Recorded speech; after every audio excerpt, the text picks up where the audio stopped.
Hai semuanya, Assalamualaikum warahmatullahi wabarakatuh. Selamat pagi, tengah hari, dan malam buat sahabat semuanya. Semoga semuanya sehat selalu dan kita jaga kita. Oke, seperti biasa kita tetap patuhi aturan apa yang dianjurkan oleh kerajaan dan pemerintah kita. Dan semoga wabah ini cepat berlalu ya guys, supaya kita boleh beraktivitas macam biasa, macam dulu-dulu sebelum wabah ini belum ada guys. Dan mari kita sama-sama berdoa semoga normal kembali. Dan sekarang dekat Malaysia ini sudah diadakan PKP. Dan sekarang ini dah nak perpanjang lagi ya guys. Jadi semua negeri atau seluruh negeri dekat Malaysia ini diperpanjang sampai kalau tak silap tuh Februari 4 hari bulan, kecuali di negeri Sarawak ya guys. Kalau Sarawak tak ada PKP ya. Oke, di video kali ini saya duduk dekat rumah saja dan membuat vlog dekat rumah saja. Dan ini saya akan men-sharing tentang awal mula saya dekat Malaysia ini. Dan ini adalah tentang sebelum faham arti kata-kata yang ada dekat Malaysia ini guys. Jadi masa awal mula saya itu banyak juga rintangan dalam bahasa yang saya kena belajar dekat Malaysia ini ya. Disebabkan ada sedikit perkataan-perkataan yang berbeza dengan kampung kita ya guys. Banyak yang sama tapi ada juga sedikit atau sedikit yang berbeda arti guys.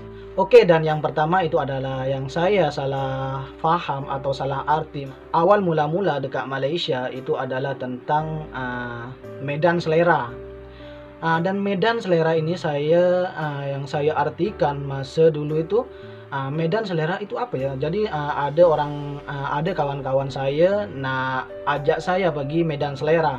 Jadi saya pun cakap, wah, dekat Malaysia nih ya medan selera itu, berpikiran kalau medan selera itu adalah tempatnya orang-orang Medan ya guys. Saya pun mengartikan medan selera itu macam tuh guys. Lepas diajak dekat medan selera itu, bahwasanya medan selera itu semacam tempat makan di tepi jalan, itu dinamakan medan selera guys. Jadi bukan tempat-tempatnya orang Medan ya.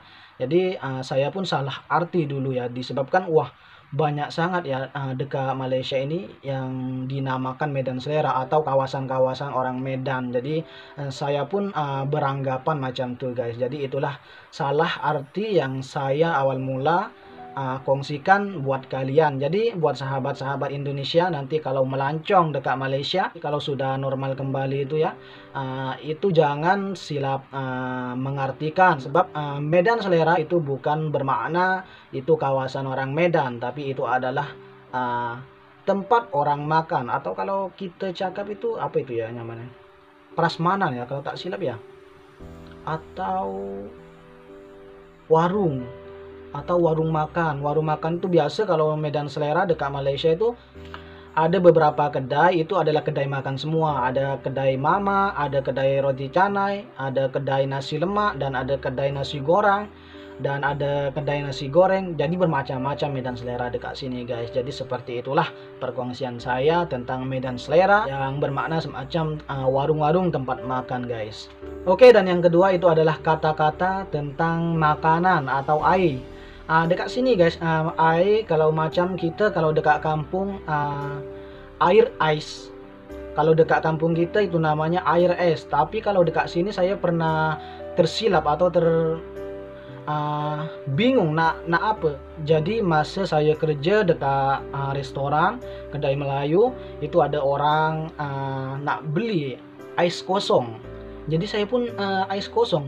Saya pun masa itu memang saya mula-mula dekat sini ya, dekat Malaysia, itu saya pun tak paham, sebab saya pun apa itu ais kosong ya? Apa itu Kak ais kosong? Jadi saya pun tanya-tanya dekat bos saya, ais kosong itu apa? Jadi lepas saya tengok, ais kosong itu bermakna dengan air ais guys. Jadi air dan ais. Jadi itu kalau dekat Malaysia, kalau kita pergi dekat restoran-restoran atau kedai-kedai dekat Malaysia, kalau nak air ais itu bermakna ais kosong guys. Oke, dan yang kedua itu adalah tentang air. Jadi dekat sini kalau kita mau beli air itu, saya pun dulu pelik juga atau salah paham juga ya. ada orang nak order TO suam. Jadi saya pun TO suam itu apa ya? Ingatkan TO suam itu macam TO Thailand ya, sebab macam siam gitu ya guys. Jadi nampak suam itu nampak macam siam.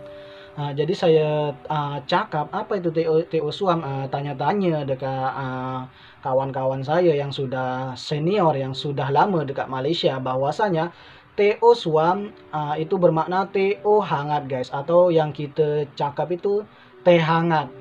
Jadi kalau Anda atau kalian pergi dekat restoran-restoran Malaysia dan nak order TO hangat atau teh hangat, itu Anda kena cakap TO suam guys, itu bermakna TO hangat. Dan juga tentang makanan guys, ini makanan dekat sini itu rasa saya pelik juga ya, itu disebabkan itu lucu juga. Lucu juga, itu lucunya ada dulu masa saya dekat restoran tuh, itu ada orang order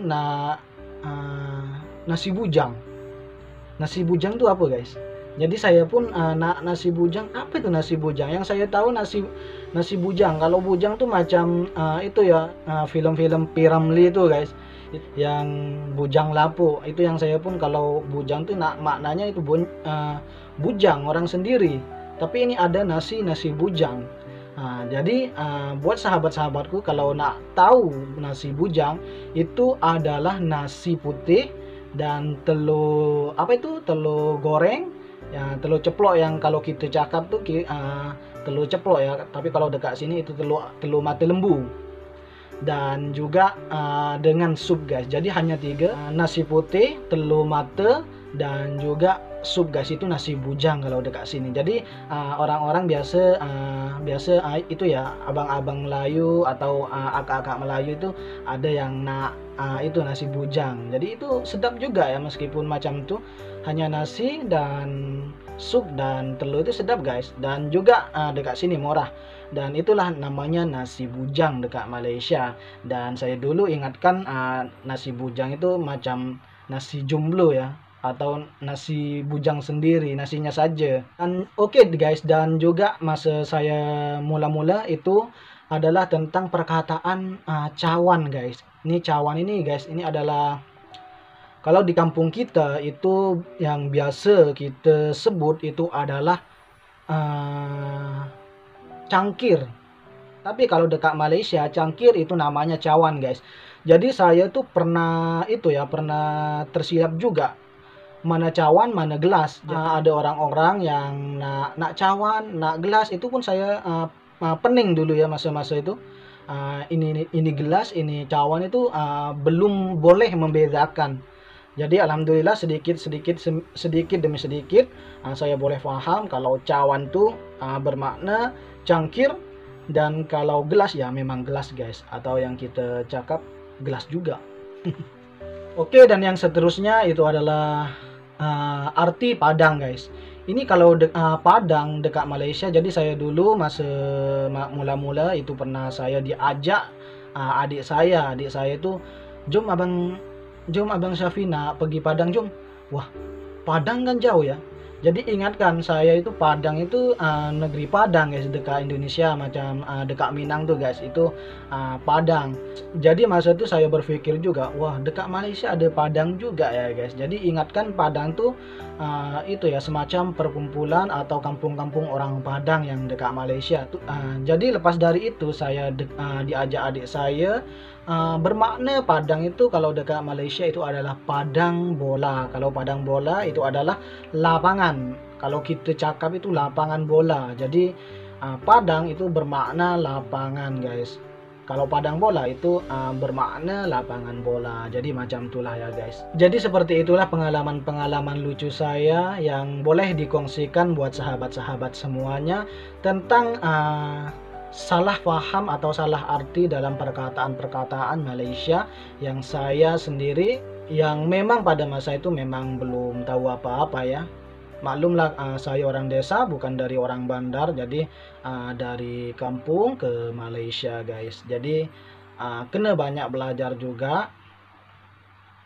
Dan jangan malu untuk bertanya apabila kita tidak tahu arah atau tidak tahu apa yang kita nak kerjakan, apa yang tak tahu yang kita nak tanyakan, kita tanyakan pada orang-orang dekat Malaysia ini yang faham, orang Malaysia ataupun kawan-kawan kita yang dekat Malaysia yang sudah lama dekat sini. Kita perlu tanyakan tentang hal-hal yang kita tidak mengerti, guys.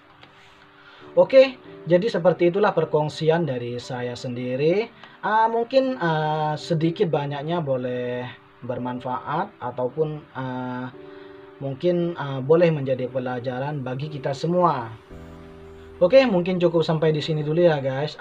Apabila ada silap dari perkataan saya, mohon dimaafkan dan mohon dibetulkan, guys. Oke, assalamualaikum warahmatullahi wabarakatuh, dan sampai jumpa di video berikutnya, dan kita jaga kita.